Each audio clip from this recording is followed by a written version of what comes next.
The streets of New Orleans pulsed with life as twilight melted into night.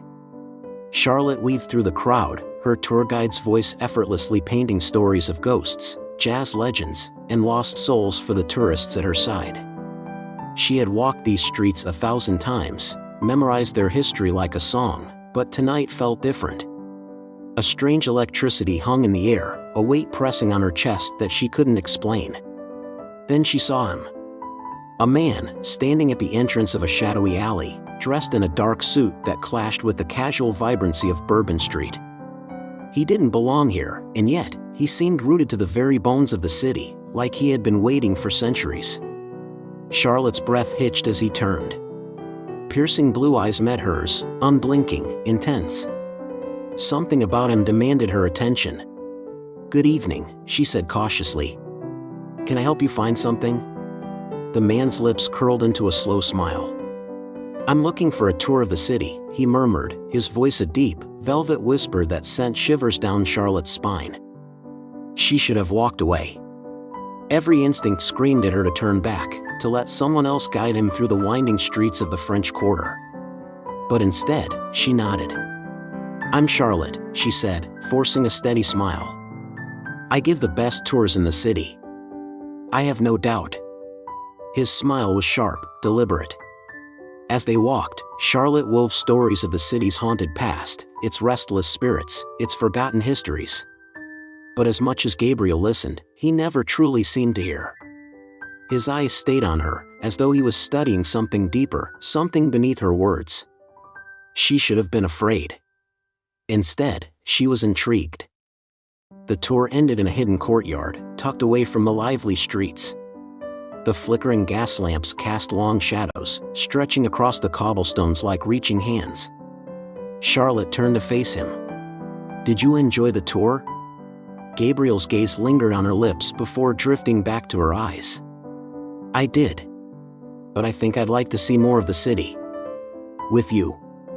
A chill ran through Charlotte, not from fear, but from something far more dangerous. Before she could respond, his expression shifted.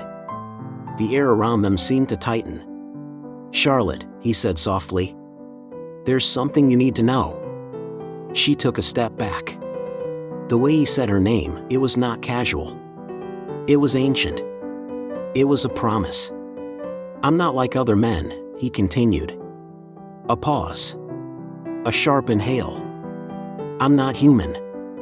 Charlotte's pulse pounded in her ears. "What do you mean?" She whispered. "Are you some kind of monster?" Gabriel's expression was unreadable. "Not a monster," he said. "A vampire." Silence swallowed the night. Charlotte wanted to laugh.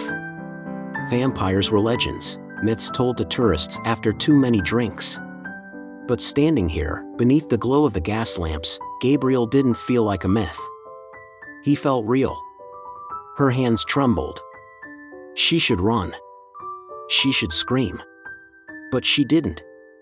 Instead, she whispered, "Why are you telling me this?" Gabriel stepped closer, his voice laced with something raw, something undeniable. "Because I'm drawn to you, Charlotte. More than I've ever been to anyone." Her breath caught. She should fear him. But all she felt was want. Gabriel's confession changed everything. Charlotte wanted to believe in the world she had always known, a world without creatures lurking in the night, without monsters hiding behind breathtaking blue eyes. But she knew the truth now. And with the truth came danger. Gabriel's voice turned grim. "There's something else you need to know." "What?" "I have an enemy. A hunter. He's followed me for centuries. He won't stop until he sees me destroyed. And anyone close to me." Gabriel hesitated.